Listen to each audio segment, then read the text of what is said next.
Hello everyone, welcome back to my channel. আমি টিয়া। এর আগের ভিডিওতে তোমাদের বলেছিলাম নেক্সট ভিডিওতে আমি তোমাদের সঙ্গে শেয়ার করব তারাপীঠে আমি কি করলাম না করলাম সেটা। আর আজ চলে এসেছি সেই ভিডিও নিয়ে। পরের দিন সকালবেলা আমি, দিদি, জামাইবাবু আর আমার হাজবেন্ড সবাই মিলে স্নান টান করে বেরিয়ে পড়েছিলাম তারাপীঠে পুজো দিতে। সকাল সকাল সেখানে টোটো পেয়ে গিয়েছিলাম। আসলে যে হোটেলটাতে স্টে করেছিলাম তার সামনেই প্রচুর টোটো, অটো এগুলো ছিল। সেখান থেকে আর কোনো অসুবিধে হয়নি। টোটো থেকে নেমে আমরা চলে গিয়েছিলাম সেই মায়ের মন্দিরের উদ্দেশ্যে। যেতে যেতে দেখলাম প্রচুর ভিড়। আমি জানি না, আমি এই ফার্স্ট টাইমে গিয়েছিলাম, শুনেছি এখানে নাকি সবসময়ই এরকম ভিড় থাকে। আর রাস্তার দুপাশে প্রচুর দোকান রয়েছে, প্রচুর। আর এই ফুলের মালাগুলো যে রয়েছে চোখে লেগে থাকার মতন, খুবই সুন্দর লাগছিল। আর সেখান থেকে সোজা এই দোকানে চলে গিয়েছিলাম।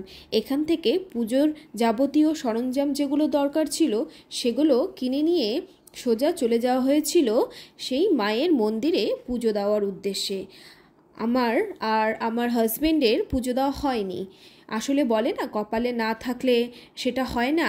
কিন্তু আমি চেষ্টা করব নিশ্চয়ই এরপর সেখানে গিয়ে পুজো করতে। আর এই সময় দিদি আর জামাইবাবুই পুজো করেছিল। তারপর এই দেখো চলে গিয়েছিলাম আমি আর আমার বর মিলে একটু ব্রেকফাস্ট করতে। আর এখানকার এই ল্যাংচার কথা আমি সব সময় শুনেছি, তাই ভাবলাম আজকে একটু ট্রাই করা যাক।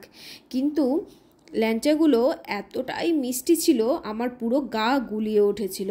যারা কড়াপাকের মিষ্টি খেতে ভালোবাসো তাদের জন্য আমি এটা বলবো একদম সুপার, খুবই দারুণ খেতে। তারপর সেখান থেকে ডালপুরি ওগুলো খেয়ে নিয়ে বেরিয়ে পড়েছিলাম দুজন মিলে ঘুরতে। আর ততক্ষণে এইদিকে দিদি জামাইবাবুর পুজোও প্রায় হয়ে এসেছিল। হতে হতে আমি ভাবলাম যে একটু চারপাশটা ঘুরে দেখি। আর এখানকার প্রচুর দোকান রয়েছে আর জিনিসগুলো দামও খুবই সস্তায় বলতে। আমি এখান থেকে বেশ কিছু জিনিস কিনেছি। চেষ্টা করব নেক্সট কোনো একটা মিনি ব্লগে তোমাদের সঙ্গে সেগুলো শেয়ার করার জন্য। আর এই দিকে দেখো ততক্ষণে দিদিও চলে এসেছিল। আর এখান থেকে আমরা বেশ কিছু শপিংও করেছি। আসলে ইচ্ছে ছিল আরও শপিং করার, বাট নেক্সট টাইম যখন যাব তখন আরও মন খুলে শপিং করব। আমি শপিং করতে খুবই ভালোবাসি। তারপর এখানে চলে গিয়েছিলাম, এই যে পেড়াগুলো যে রয়েছে, সন্দেশগুলো, এগুলো না খেতে বেশ ভালো ছিল, তাই এখান থেকে বেশ কিছুটা আমরা কিনে নিয়েছিলাম। তারপর এই দেখো এই যে হ্যান্ডমেড কিছু জুয়েলারি ছিল, নেক পিস ছিল বেশ কিছু, এগুলোও আমরা কিছু কিনে নিয়েছিলাম।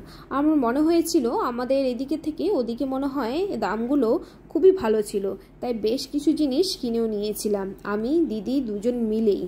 তারপর দিদি জামাইবাবু এসেছিল, ওরা তো পুজো করতে গিয়েছিল, ওরা তো ব্রেকফাস্ট কিছু করেনি, তাই চলে গিয়েছিলাম ওদের সাথে আবারও দোকানে। ওরা একটু ব্রেকফাস্ট করে নিল, করে টোরে নিয়ে আবারও বেরিয়ে পড়েছিলাম। আর যেতে যেতে দেখলাম এই যে দোকানে একটা কাকাতুয়া, সে না এত সুন্দর করে বাঁশি বাজাচ্ছিল, খুবই ভালো লাগছিল। তোমাদের জন্য সেটা রেকর্ড করতে পারিনি, চারিপাশে এত আওয়াজ হচ্ছিল, সেটা রেকর্ড করারও কোনো সুযোগ পাইনি। আর এই সমস্ত দোকানের জিনিসগুলো না খুবই চোখে লাগার মতন। তোমরা যদি কখনো তারাপীঠে যাও, তোমরা এখান থেকে প্রচুর জিনিস শপিং করতে পারবে। বাস শপিং টপিং করে এবার বেরোনোর পালা। বেরোনোর সময় দেখলাম সেখানে বেশ কিছু ফ্রুটস বিক্রি হচ্ছিল, তাই সেখান থেকে শশা কিনে নেওয়া হয়েছিল। আর জানো তো, আমি ভেবেছিলাম এখানে বুঝি এই যে আইসক্রিমটা খেতে খুব ভালো হবে, কিন্তু খুব একটা ভালো ছিল না। সে যাই হোক, এইভাবেই দিনটি কাটিয়েছিলাম, সেটাই তোমাদের সঙ্গে শেয়ার করলাম। ভিডিওটি কেমন লাগলো অবশ্যই আমাকে তোমরা কমেন্টে জানাবে। আজ এখানে শেষ করছি, টাটা, বাই বাই। আবার দেখা হবে কোনো নেক্সট ভিডিওতে।